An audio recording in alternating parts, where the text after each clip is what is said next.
let's get it. Let's get it. What's going on, family? What is up? What is up? Welcome, welcome, welcome to tonight's stream. We are back with another market recap. Pretty much going to be going over, guys, what we went through today. Right? It was a very, very eventful morning. Analyzing the CPI news, CPI data. Trying to figure out exactly what could happen next. And shout out to a bunch of our traders. A lot of people actually ended up getting paid, right? So we're definitely going to just go over exactly what the thought process was for this, what we could expect moving forward from this after this, release. And, overall, just coming up with a nice blueprint, guys, leading into tomorrow and then ultimately into next week overall, right? So super excited to be here with every single one of y'all, right? It is me and your boy Skaggs in the building today, and we're definitely going to have a lot of more information, a lot more education for you guys throughout today's session as well, family. So big shout out to every single one of y'all. We appreciate you guys for rocking with us today. All right, absolutely, absolutely. Let me go ahead and just make sure we are all good to go. All right, you're over there. Let's see, and then I need this. All right, perfect, perfect. Skaggs, you can hear me, bro? Yes, sir. Loud and clear. All right, perfect, perfect. So, family, let's go ahead and really get into this. So, overall, looking at the data, guys, CPI actually ended up coming out higher than what was forecasted, right? They were actually forecasting CPI to come out at 8.1% year over year. Ended up coming out at 8.2%. Core CPI actually ticked up as well. They were predicting 0.5%. It actually came out pretty much the same as last reading at 0.6% overall. Right, so that was pretty interesting, guys. And what I personally take from this overall, this type of data as a whole, is that, I mean, inflation is still very much here, right? It's not going anywhere. Remember what we told you guys overall at the beginning of the week? If this number ends up coming out, above 8%, then that's really not going to change sentiment too much overall from a macro perspective, right? From a macro, understand long-term, bigger perspective, things still has not changed, right? Inflation is still very much here. In fact, again, we even seen an uptick from the projections, so we have to understand what the long-term projections, guys, should still be overall based off this actual data release. The Fed is still going to be extremely, extremely hawkish. I was actually watching I was watching a video earlier that was really just talking about obviously the release and things like that, right? And they said that right now that there's a very high chance that these markets, guys, is definitely going to do 75 basis points, but there's even a possibility of 100 basis points, right? A full 1% hike, just because again, inflation is still very much high right now. Obviously, these are just rumors right now. People are obviously going to have their opinions as soon as the release is over overall, right? Good night, guys. But we'll see ultimately what ends up happening, right? I know we have a bunch of people on our team that are very, very good at predicting reversals, right? Are very, very good at predicting fades in the market.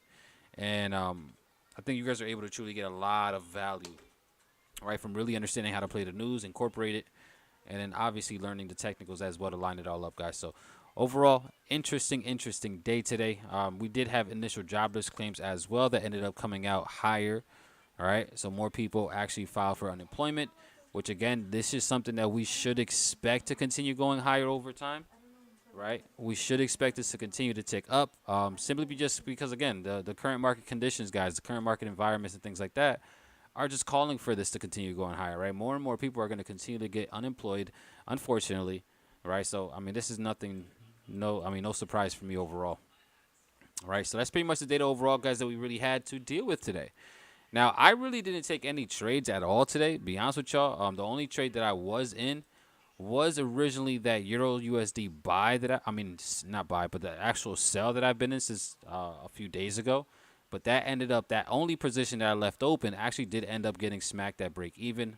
But overall, that was the only position besides a NAS buy that I ended up jumping in because of Skaggs pretty much mentioned to us. So I ended up just jumping in just because. All right. So besides that, I really didn't have too much of an eventful day in terms of trading. Right. I really didn't take too many positions. I really just sat on the sidelines just because I was expecting one thing, and I just was a little wary as to if the market was going to do that. Right. So I ended up really just staying out the market, guys, for the most part. But we did get a lot of good information on this actual release. If we actually look at the dollar index right here, guys, right, and actually look at what the dollar is doing now, I mean, we did see a very strong bearish reaction here. All this is telling me now, right, that we could see, a little bit lower pricing here for the dollar itself, right? I would love to see how the market really starts to act when we start to come back down, really to these levels down here, right? I think there's really a good chance now for us to really make it down to this 110, 111 now, guys, for the dollar itself, right? So um, that itself was very interesting, seeing that bearish reaction, seeing the follow through as well. Because CPI actually had a positive, more bullish reaction, but then it completely erased the entire move. So that just shows that, there's a lack of demand for the dollar right now. So this definitely could start to contract a little bit more. So that's probably what we'll be looking for, guys. Some lower pricing coming up into this week, going up into next week. I will be interested to see the dollar now make its way all the way down to around the 111.5, the 111 round psychological level and things like that. And then from there, again, bias has not changed, right? But then from there, we could start to look for more higher pricing overall, right? So just to align ourselves with what the overall order flow has been for a while here. So that's definitely going to be my outlook, guys, for um, the dollar, going into next week. Just trying to just trying to play off what the market has overly done based off the major news release. So we'll see how that ends up playing out. Back down to this under 111 is definitely looking super attractive for some buys down here in this pocket. So we'll see what happens overall, guys. I'm very interested to see it, but patience overall, and just take advantage of what the market ends up giving you going into next week, right? But again, I really don't have too much, guys, in terms of setups that I wanted to analyze, but we do have the man, the myth, the legend, Skaggs in the building with us today, and he did actually call out some bangers for everybody, right? Some bangers for the actual community today. Because family, if you guys are not inside of the Profit Society community right now, then you are missing out, right? We have been going live inside of the Profit Society community, guys. Trading New York session. We actually traded New York and we traded the CPI release today, all live in real time. Right, nothing beats not just learning and being educated on what the market's doing, but also being able to watch it live in real time. That is absolutely game changer, right? So, family, if you was on that call this morning, go ahead and drop a 3 in the chat really, really quickly, right? Because we were deep on the call. We actually ended up maxing out the call, guys, at 100 because right now we do have a limit of only 100 people. We will eventually get that increase, but, we were maxed out, right? And it was an absolute phenomenal, phenomenal time, phenomenal discussion. And I think that everybody that was there actually was able to get a lot of value, guys, from that call this morning. And the cool thing about it, it was recorded. All right. So if you're in the Profit Society community, you can definitely go ahead and catch that recording right now to see exactly how everything went down. All right. So definitely go ahead and do that, guys. But without further ado, I'm going to go ahead and pass it off to my guy, Mr. Skaggs, the GOAT, so that he can go ahead and pretty much go over exactly what happened today. Yes, sir. Yes, sir. What's going on, fam? Let me get my screen up here for all of you. I see we got a bunch of people on this call that were on the call today. So let me just get some fire emojis in the chat if you guys banged, these trades with me, right? If you guys were in these bangers with me, if you guys were in EU, if you're in NASDAQ, technically you guys should still be in. You should not have fully exited your trades. We did alert again, always pay yourself a little something, always take some partials. But these things are still running. I still am in these myself. So shout out Tony, shout out Jude, my boy Cove. What's going on, brother? Good to see you on the call. Again, so I mean, for the other 51 of you or 50 of you now that were not in that, again, it's free to hop on those sessions currently. So take advantage, man. Go over to that profitsociety.co, sign up for the beta, and we'll see you inside. But I do want to go over these. I did want to touch on a few of the things that Abel was talking about real quick around the CPI data. It did come out at 8.2%. Let me just, put some of this stuff on the chart here. All right, so today's result did come out at 8.2% for regular CPI, and then core CPI, I think, came out at 6.6%. Somebody correct me if I'm wrong, but I'm 95% sure this is what it came out as. Again, so we've discussed this a few times this week, but again, I'll reiterate for people that are new, and just to kind of reinforce the knowledge. So yes, CPI absolutely did remain high, right? It did not go higher. I mean, core CPI kind of upticked a little bit, The normal CPI actually, technically speaking, came out lower from previous result. Last previous result was 8.3. So again, this is remaining high, that little 0.1%. Really, I mean, like, does it matter? Yes, but it's not a huge impact, right? It's not like a 1% change. It's 1/10 of a percent change. So we do remain high, and the bias here again, like Abel said, we will expect the Fed to continue with their 75 basis point hikes. He did mention there is a chance for that 100. Some of the stuff that I read puts the 100 basis point hike at around like an 18 or 20% chance. So, strictly speaking, it's not, I wouldn't really say it's on the table. I really wouldn't expect them to do 100, with a 18 to 20% chance. Now, had we come out at 8.5, 8.7, 8.8, creeping up towards that 9% again, then yeah, I absolutely could have foresee the 100 basis point hike. But it's remaining pretty flat. So a few things happened in the market. A lot of people again were expecting a bullish dollar. We initially got that off the reaction, but these moves did erase. So again, for those people looking for the 100 basis point hike, you might be, oh man, I just moved whatever that was. I'm gonna assume that was there. But we did get again a nice little fade off. So I'm gonna break down the 2 or 3 trades that we took today. One being this beautiful, beautiful EU buy. Again, we went into this week. You guys can go back to Sunday's call to verify this, but we did go played into this wick that I was looking at all week, right? Basically expecting this wick here to fill and get liquidated. I use this area of structure for my stop loss because I wasn't really trying to risk too much today. But we came down and we filled this off the news. And again, because of the result that we had, right, with that 8.2%, I knew that inflation wasn't getting worse. Now, it's not strictly speaking getting better in terms of the number going down, but I wouldn't go as far as to say that it's not working, right? Because stopping inflation from continually rising in itself is an accomplishment, right? So when every release is coming out higher and higher, and you're jumping from 2% to 3%, from 3% to 4, from 4 to 5, from 5 to 6, all the way up to 8, right? To get it to pause, right, is a task in itself, right? So we're kind of at that area where CPI was, you know, release after release going up, and now we're kind of hit that peak and we're kind of just flat, right? So that is an accomplishment. The Fed will see that as an accomplishment, right? They're still working to begin to bring this down, right? That's a whole different part of the plan. But the first thing to do was to kind of cut it off and stop and hit that peak.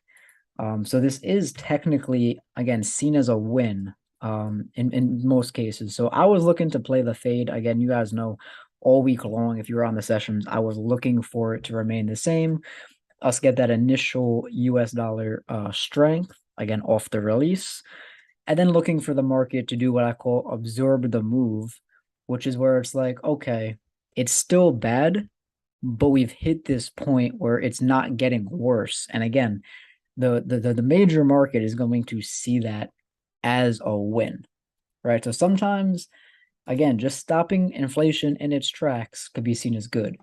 So we did take this trade this morning. Again, once it filled the wick, that was all the confirmation I needed to enter. We took it was about a 20, yeah, I mean, roughly between a 20 and 25 pip stop, depending where you got your entry. We are still looking at EU coming all the way up to 98.50. So we do expect some reaccumulation to happen here. We do expect into the end of the week and possibly into early next week to continue this move, continue all this momentum. I don't see any reason for this momentum to, kind of go away. We have nothing on the news docket until early November, which gives us about a 2 or 3 week period to continue this profit taking, and to kind of go for, more premium pricing to the upside before we continue to the downside. Because again, the inflation is still high, right? They are going to continuously raise rates. We're just at a little bit of what we call like a relief rally, a bear market rally. Some will refer to it as a holiday rally, right? Heading into holidays and midterm elections, typically you want the indice market to look pretty strong, which again is dollar weakness. So yeah, this was a beautiful, beautiful trade this morning. Again, if you want to look at this on the lower time frames, I had taken my entry literally shortly after the news, but we did talk about how it would probably come and retest and fill some of the wicks. Again, very, very smooth after we began to move up.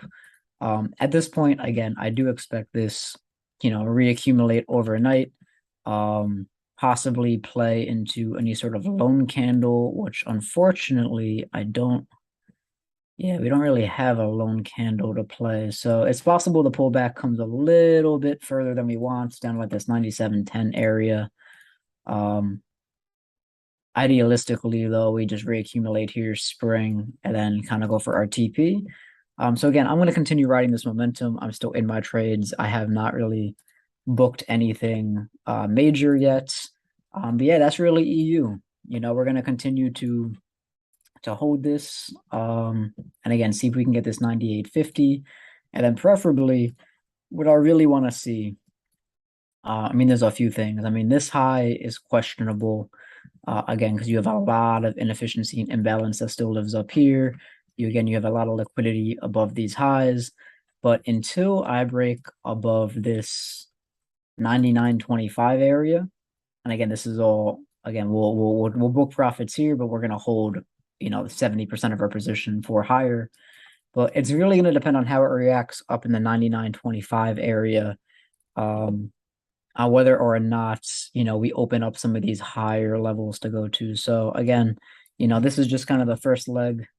We're expecting a second leg, and then maybe again we get a third above here, and then we'll start to assess what's happening up in this liquidity pocket. By the time we get up here, the market will probably take a little bit longer to play out, but that's quite okay. Because again, we have, or at least I have, and hopefully you guys also have the patience to let your stuff run, right? Much like what happened here, right? Where you get that second leg, right? Then you get your third leg, and then you get your longer cycle at the bottom, right? So that's what we're looking for on EU. Again, beautiful, beautiful, beautiful trade this morning. Again, hopefully, if you guys are on the session, you were able to take advantage of this. Very, very, very low risk stuff. I think right now it's playing out as like a 1 to 8. Yeah, 1 to 8.65. So if you risk 1%, you're returning about 8%, 0.5%, 4%, and so forth. You guys could do the math, right? The other great trade we took was on NASDAQ 100, which again is playing out as about a 1 to 12. So a 1% risk on this, yielding about a 12% return in one day, on top of the 8% you made on EU. From a 2% risk, you're talking about a 20% gain. I don't know. Again, I don't know where else they do that at. I'm sure there's a bunch of other traders that also caught these moves, but I will take my my easy 20% on the day here. But again, just to break down the NASDAQ, same kind of thing happened here. I will say the NASDAQ did push down a lot lower than I was expecting it to. You guys know I was kind of looking more up in this area here. But the market gives me what the market gives me at the end of the day. So very, very nice reaction from here. What we really waited on this, we took this a little bit after the NASDAQ open. So as you guys can see here, this is kind of where the CPI candle was. This is when we took EU. We let a whole another hour go by, waited for the people that funneled into sells, right? Because the NASDAQ opens at 9:30. So as you guys know, a lot of retail traders and people that are trading stocks can't typically trade before 9:30. Some of them do have pre-market options. But a lot of volume does come in at 9:30.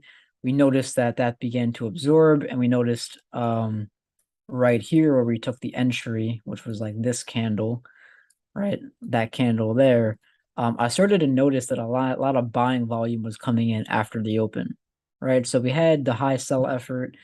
There was no real continuation there. And then once we kind of saw this high volume come in and we started again, this candle slightly pushed above the open, we just took our quick little risk. It was about a 40-point risk. Just taking that buy again. At this point, we were already in profits on EU. We already saw the way that the dollar was responding. It was just a matter of the NASDAQ and other indices lagging behind. So beautiful, beautiful trade. Again, we were risking about 40 points, 45 points, and we captured about, yeah, 533. So beautiful, beautiful trade. But again, what's next for this? Again, I do believe the path on this remains the same as EU. We should see just another little reaccumulation cycle here happen. We probably break below here in the morning. There's a possibility that we don't, but I would prefer, again, if I was going to be executing on it again, I would prefer to see some prime pricing here. And then we should, again, continue to some of our higher TPs, which if you're still in the NASDAQ trade with us, is as high as about 11,450. And then even on the 4 hour, again, this is a very, very nice, bottom that's potentially formed here. Again, as high as maybe 11,800. It's still, again, looking at some of these other inefficiencies to be filled out. So beautiful, beautiful, beautiful trading this morning. To be quite honest with you guys, I mean, we really honestly destroyed the markets this morning. So if you guys are on the calls, again, hopefully you've booked some partials and you continue to hold with me. And we'll see what the rest of the week gives us. Oops, did not mean to delete that. Beautiful, beautiful, beautiful. Let me just go check out the chat real quick. Let me see. Let me see. These guys do morning and night sessions. Yeah, man. We had 2 days right now. 2 days right now. So let's see what else we got. Desmond, what's going on, everybody? It's okay that you're late, brother. It's no problem. St. Jude, especially the show. Alex, what's going on? Do you jump in the trade when you see high volume? So typically, yeah. I mean, like what I'm looking for on the five, I mean, that's probably not the best example. EU might be a little bit of a better example. So for me, it's all about, strictly speaking, again, volume is a big part of what I'm doing. So for me on EU, I did preemptively jump in. 'Cause remember, I was playing the wick fill. So for this, I really didn't have any volume confirmation other than the fact that this was my plan all week long, right? I don't know how many times I said it this week, but I said multiple times that after CPI comes out, if it does give a bullish dollar, but CPI doesn't tick up, that I will be taking the fades and calling the bluff. So on EU specifically, um, I really didn't have volume confirmation. I was going to throw that out there as a disclaimer. NASDAQ had more of the 5 minute confirmation, the wipe of the open, et cetera, et cetera. But if you were waiting for something like that, all right, what we see here is we see a lot of sell volume come in off the news.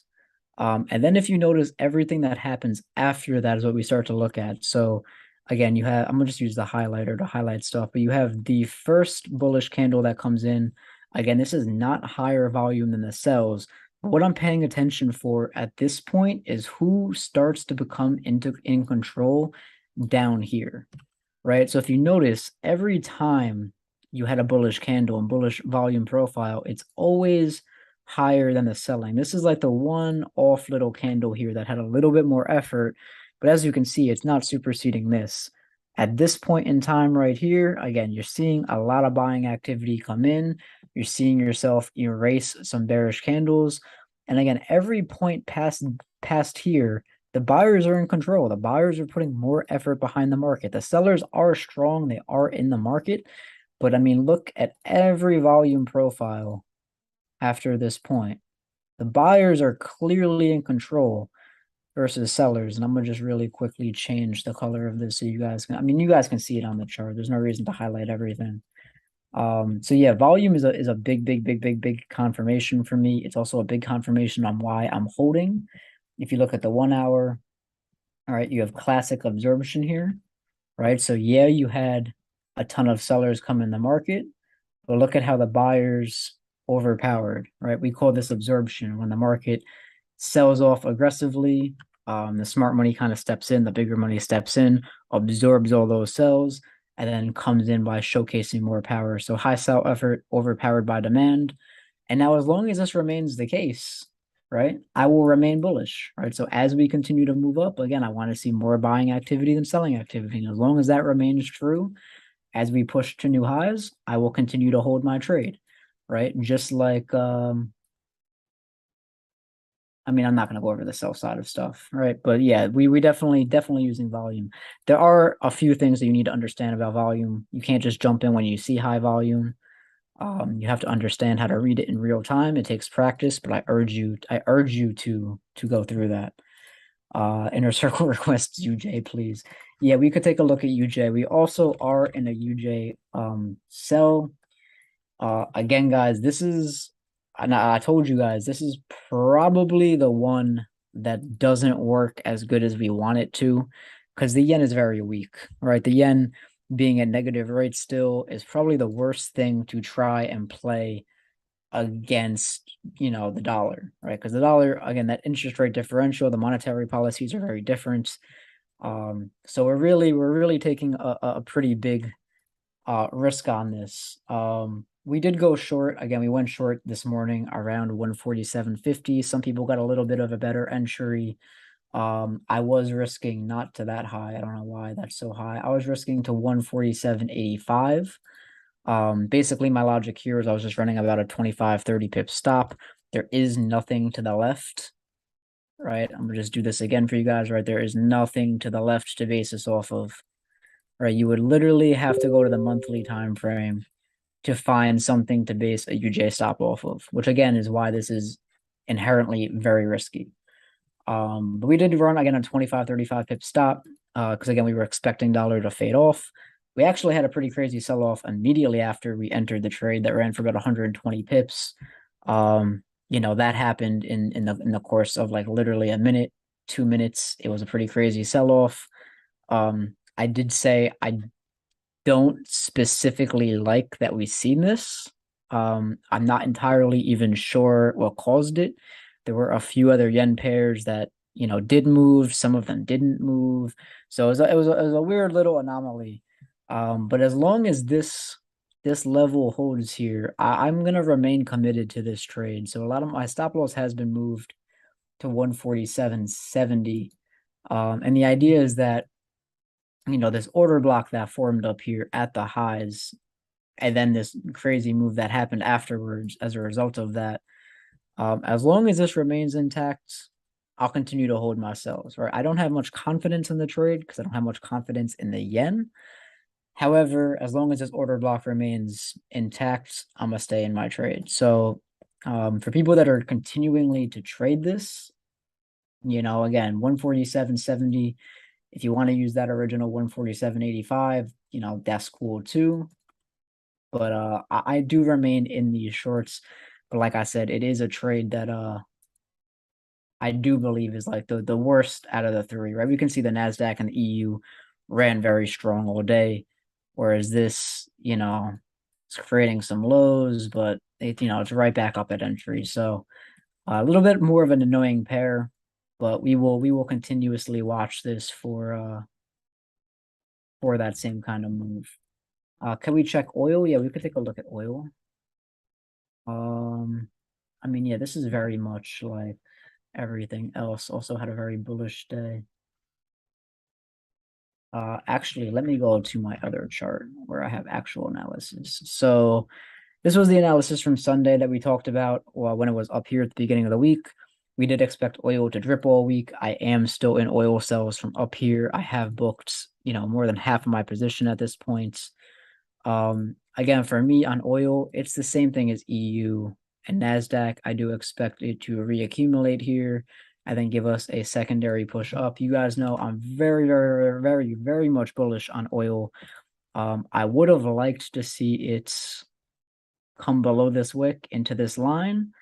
But we got what we got today, right? She didn't want to quite reach for it, which I also think really speaks on her strength, right? The fact that she couldn't take liquidity like EU and NASDAQ did, I do think speaks on behalf of some of the oil strength. So if you are in buys on this, which I know you are, right? That's who asked was it was Judy. Yeah, so bro, I mean, I would stick in your buys.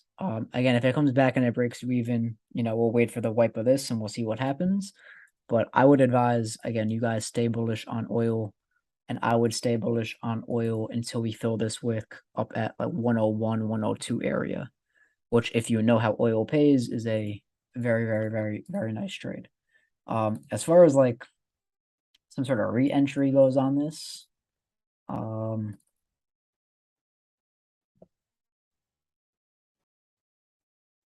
yeah, I wouldn't really want to see this dip too far.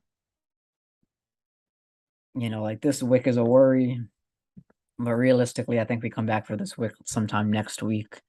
I would imagine that we play into some of this demand here, and then we'll probably continue our ride.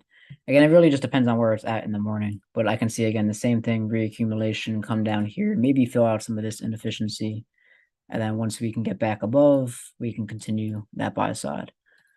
I won't be trading tomorrow. I don't think any of us are trading tomorrow. We had a beautiful day today. There's no reason for me to trade after, bagging 20% plus on the day.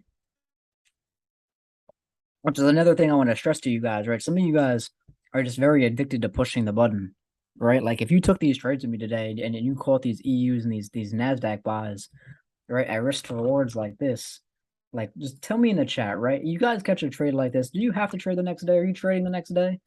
I mean, let's be real, family.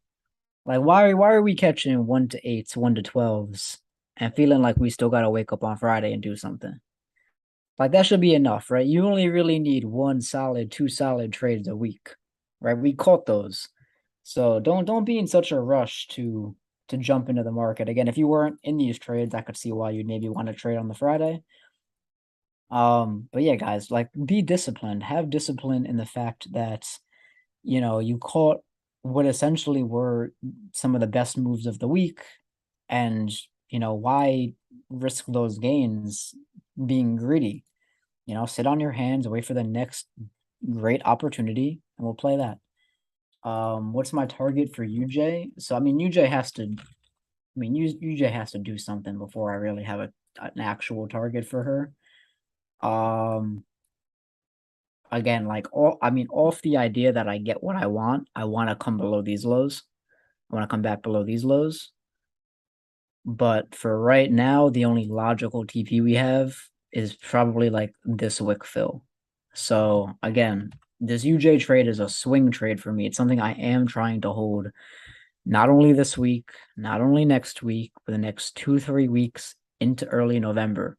So again, if we can fill out this wick, I will absolutely be looking for like 143. So I am looking at like a 400 pip TP potential on this. But again, this is our least promising fundamental trade. So we'll have to see what we get. But yeah, we are looking for a smooth 400 or so pips from that. Can we look at Ethereum? Yeah, so I did tell you guys I would be bullish on Ethereum this morning. We caught this a little bit late. All right, we talked about it when it was like over here. I told you guys, I was like, listen, my long-term buy area at 1150 was smacked. Again, today was the trigger, guys. I firmly believe it.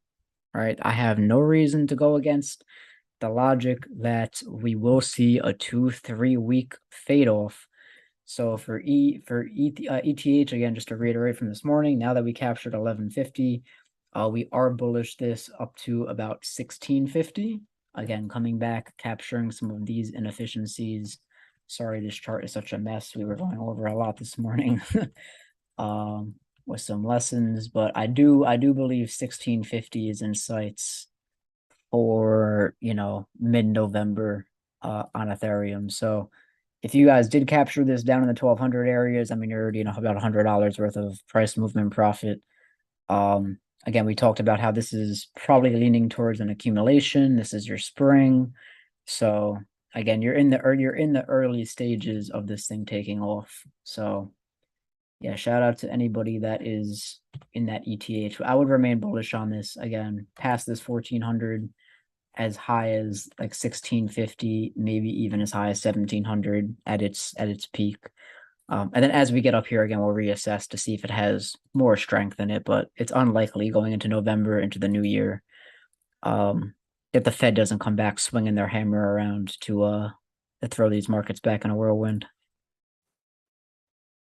I missed that spot by at 11:50. Yeah, I know, bro. We've been talking about this for a while. I mean, again, some of you may be new to the channel, but I've been looking at this 11:50 area. I mean, since when? Like all the way up here, like I mean, this is when we were really looking at sells. And I mean, this is a move that we captured 1 to 22. If this would have played out fully to my targets, a 1 to 53. The problem is most people don't have the discipline to hold this for 1 to 53. And then again, we were trading it over here as well. So I mean, yeah, we've been pretty spot on with Ethereum. The no cap, like the long term analysis has been crazy accurate. With this, but yeah, I would expect this to come back up to like 1650. Can we look at USD CAD? I really don't like USD CAD, but we could take a look at it. Again, same idea today. Ran the highs. Again, this is like your UTAD in terms of Wyckoff logic. You're asking me where I think USD CAD could fall to, because obviously I'm going to be bearish on it.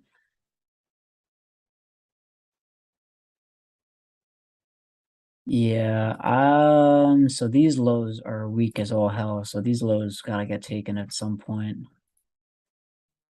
Yeah, I would trade it to the next obvious liquidity pocket for me is down here. Now, obviously, I wouldn't recommend selling it right here, but if you did capture moves up in this UTAD, you should be safe to swing trade down to about 133. So I mean, basically what I'm looking at is like 400 pip corrections almost everywhere. Um, yeah, give or take. You guys can see, look at the strength still coming into EU. All right, beautiful. About to get some fresh highs. I'm sure Naz is doing the same thing. Yeah, beautiful. Fresh highs on NASDAQ. So yeah, beautiful moves. Um, again, I mean that kind of wraps up what we have this morning. Again, I don't have too much for you guys headed into tomorrow because we're just looking to hold our trades and continue the momentum. There's no reason to exit and try to find a new entry when our entries are already very much well protected down here. So again, shout out to those of you guys that are eating off these NASDAQ and EU buys. UJ again is probably, yeah, finding its way to come back down. So beautiful trading today. Do you guys have any additional questions, comments, concerns, things you guys want us to rant about? I would be more than happy to go over stuff for you guys. But we really just wanted to hop on here and give you guys a recap of today's trading because it was a beautiful day. I'll give you all a second in the chat there. And again, if you guys were not on this morning session, right? If you are not on this morning session, please, guys, make sure you guys join the free beta while it is still free, while the live sessions are free. So make sure you guys hop into the beta, get your accounts made, come join us in the community. There's a bunch of people that joined there. I mean, we had probably about 140, 150 new people join. So come in here, network with everybody. Again, you can see all the people that, are catching bangers today, right? Shout out to Chino FX who passed his funded test today, phase 1. Beautiful to see. We'll get you passed on phase 2. Beautiful day in the markets though. Yeah, so make sure you guys are in there as well. Crypto rant. What do you want me to rant about crypto, man? We just want to you got something specific we want to discuss? I will say we plan on doing a little crypto 5-day boot camp, right? As far as I know, Abel, we still on for that, right? 1,000% Yeah, we so are. shortly after the Profit Society launch, guys, we will be looking to do a 5-day boot camp on crypto. So Oh really kind yeah. of diving into the deep sections of it. Oh yeah, and that's important because of the period in time that we're about to go into, guys. 2023, 2024. If you're really not accumulating crypto, then you're sleeping. You're absolutely sleeping, right? So we're definitely going to be setting that boot camp up for everybody, so everybody is well educated and well prepared for this next bull run that's about to happen in crypto in about a year and a half to 2 years or so. But yeah, I'm excited for it. Yeah, somebody said, can you give some light on managing 30 days of first phase of an MFF funded account? Is that risky trading on Mondays and Fridays? I mean, that's up to you. I mean, I prefer to trade Tuesday, Wednesday, Thursday. That doesn't mean that I won't take a trade on a Monday or a Friday. There are absolutely moments that I do. Um, as far as like managing the first 30 days though, I mean, just follow your trading plan. There's really nothing that I could shed light on that's not already super obvious. I mean, the same way you would trade any account is the way you should trade those first 30 days. Hmm. You guys have about a 5% max drawdown on that. So again, if you're going out risking 2% per trade, you're gonna hit that 5% pretty quick, with three straight losses and you're out.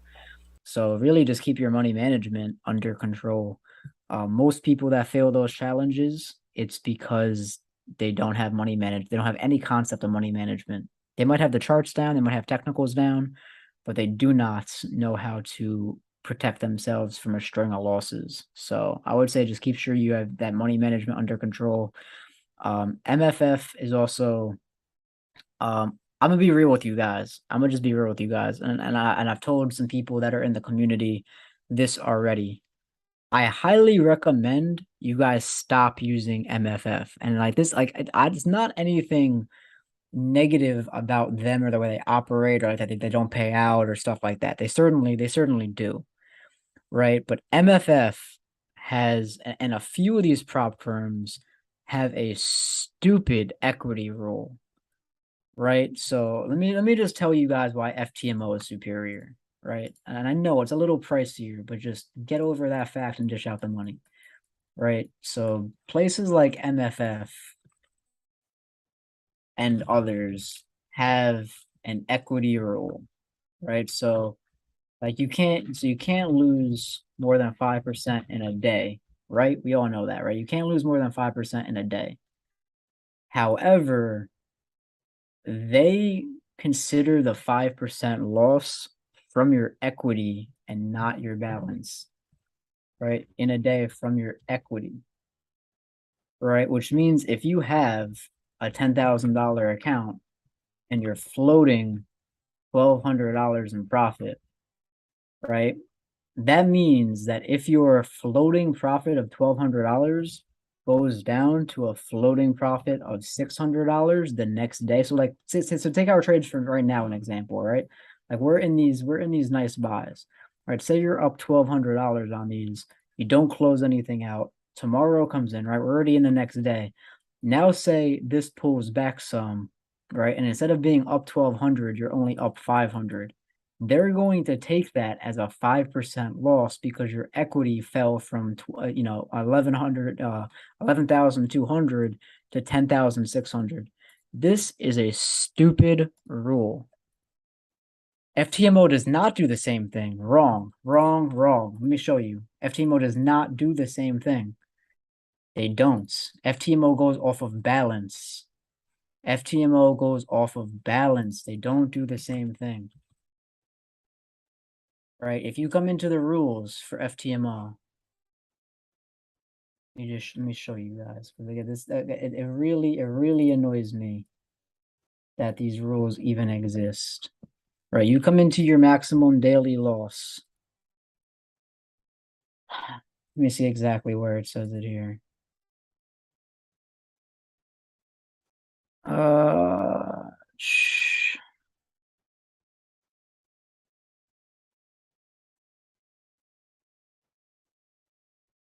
because I trade on FTMO, so I know they don't violate you for this. Where does it say this? Is this not in this section?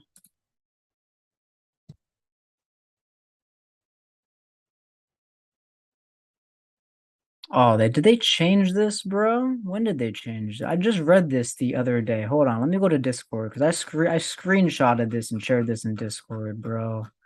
Don't tell me they just changed this too in the 5 days that we talked about this. We just had this discussion. We just went over this. Screenshots and everything in the Discord.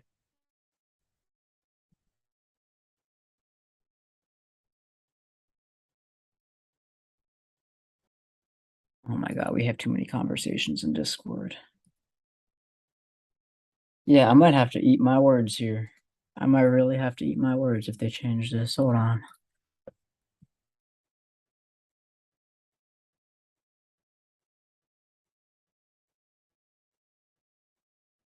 The equity of trading account must not end any moment during the yeah, so I mean it must not, but do you say hold on, let me see. The logic of the calculation is the same as the maximum daily loss. The only difference is not limited to one day. Okay, so let me go back to this real quick. Did they really change this, bro? It was never like this.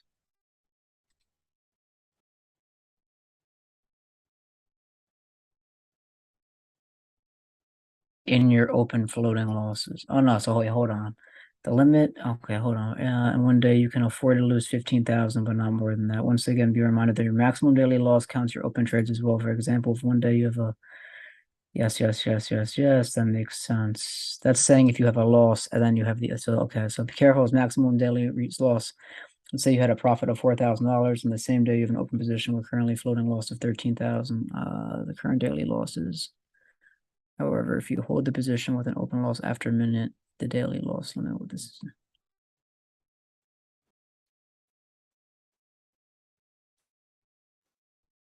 equals results of closed positions on this day plus result of open positions. Yeah, I still don't think that FTMO does that.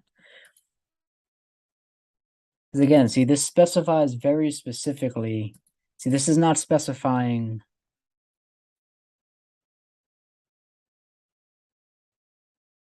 Yeah, I will just go watch this video to confirm, but the example that it gives here, right? If you happen to lose 8,000 in your account, so that's if you take a loss, right? That does not it doesn't say if you don't close a position. I'm 90% sure though that FTMO does not. Again, I'm 90%. You lost your account from that? You lost your account from that, or you lost your account in just profits, right? So you didn't already have you didn't close your position. Maybe you went past daily. Yeah, but so Mr. Komodo, did you have let me just switch this back to the chart so you guys are not looking at some sort of like weird combination of the stream itself. Let me just get rid of this because in case this is not right. Did you have open negative positions? Didn't close position and went into profit with the same trade and have violated the account. That's not what I'm saying though.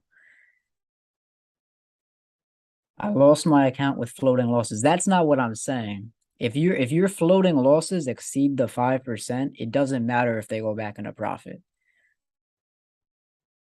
That's not what I'm saying. That's different. Yeah, if you have a floating loss that exceeds the 5%, that's a violation. Doesn't matter if it comes back in your favor. What I'm saying is if you're say this, right? So say you take a trade, you have a $100,000 account, right? You make 7%, you have 7% floating. Or let's just say you're up 5%, right? You're up 5.5%, right? You don't close any positions. You roll over into the new day. And then on that new day, you don't take any new trades, but the profits pull back, right? The profits pull back. You get hit out at break even. On MFF, that's a failure.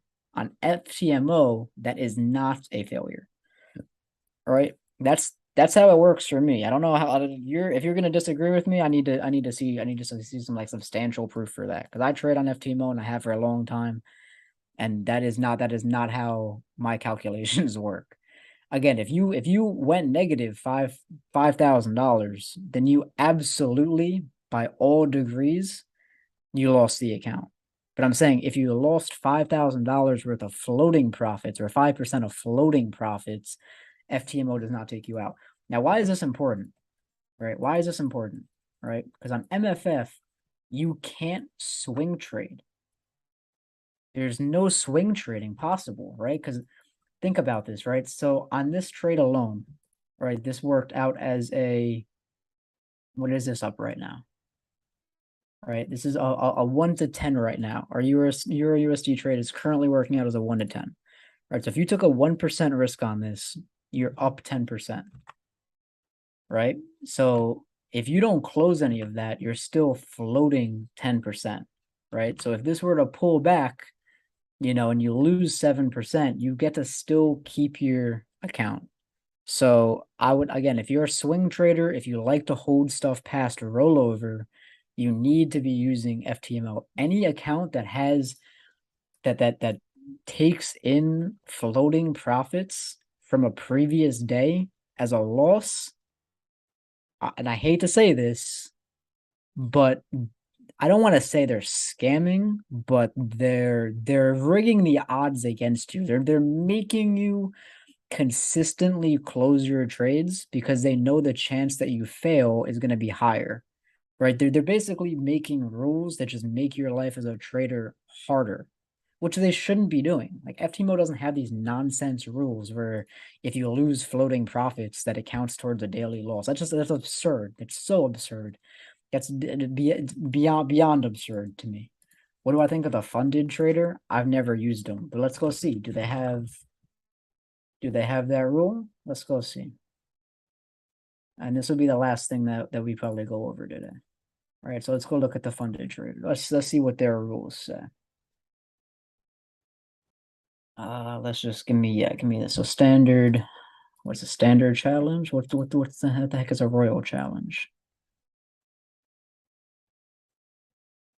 Okay. Let's see. Max. Where are the rules? Can I get the rules here? Let's see. Yeah, see, they're annoying. They don't just say it right here. You always gotta dig deep. Uh,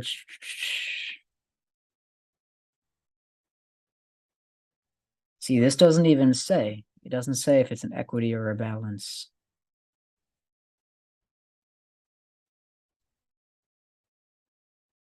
Yeah, see, they don't even specify. I couldn't even tell you. See, like my Forex funds, they tell you straight out, right? So if you come to my Forex funds, they actually tell you straight out that you can't lose floating equity. So if you go to programs, evaluation, and you look at this again, stupid rule that they have.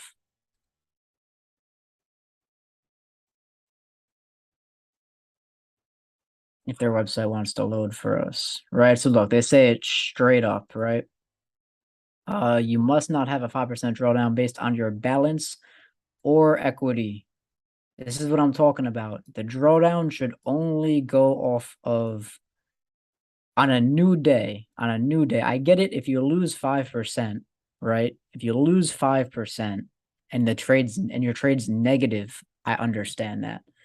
But if you're losing profits and it's pulling from the equity rule, that's absolutely ridiculous. And again, if you look at this, right, always remember that drawdown percent equals the lowest equity or balance for the day divided by the starting equity or balance for the day. Right? They're putting equity into the equation. I don't like that. It's a stupid rule. It discourages swing trading. It discourages you holding your trades when they're working, and I don't agree with that in any capacity. So again, I would recommend FTMO. Honestly, I don't know why you guys would use anybody other than FTMO. I don't know why you would use the funded trader. I don't know why you would use MFF. Um, they don't offer anything better. All they're offering you is a cheaper package. But I'm gonna challenge you with this, right? If you're shopping for a funded account purely off of the price of the account, you shouldn't even be getting a prop firm account. I'm gonna just be real with you, right? If you're going to a different prop firm because you're saving $50, that tells me you're not even confident in passing. Because if you're gonna pass the challenge and you're gonna get a payout, they're gonna refund you anyway. So what do you care what it costs? You're gonna get refunded. What's the difference? What do you care if you pay 600 or 550 if you're gonna get the money back? So it tells me straight up that again, the people that are shopping based off of price probably don't have that confidence in themselves. Probably think that they're not going to pass the test, and they don't want to waste a bunch of money on a test that's more expensive. So if that's you, again, maybe take that into consideration. Maybe you're not ready for that. And we won't even talk about how FTMO has superior tools, superior support, superior backend. We won't talk about any of that, but again, they're superior in every way. Top tier trader doesn't do that either. No, top tier trader also goes over equity. They will also punish you for losing floating profits. A lot of them do. MFF does, top tier trader does. I can't even think of any others because I really don't care. So yeah, there's no swing trading on MFF, right? So again, for those of you that are in these trades on MFF, if this comes back by the morning, you're gonna lose your account because again, technically speaking, we're in a new trading day. With that being said, though, family, that's the end of my little rant there. Is anybody have any other additional questions they want us to go over real quick? If not, again, I will see you guys on the inside of the platform next week, or actually, we'll see you Sunday for a weekly market outlook, as we always will. See you guys on Sunday. Abel, anything final that you got, brother? We'll see you guys on Sunday for sure, family. Have a great weekend. It was a phenomenal week. Take the week just to make sure you go over your notes, over your trading plan, and come back Sunday for our weekly overview. Let's get it, family. Have a great rest of your night.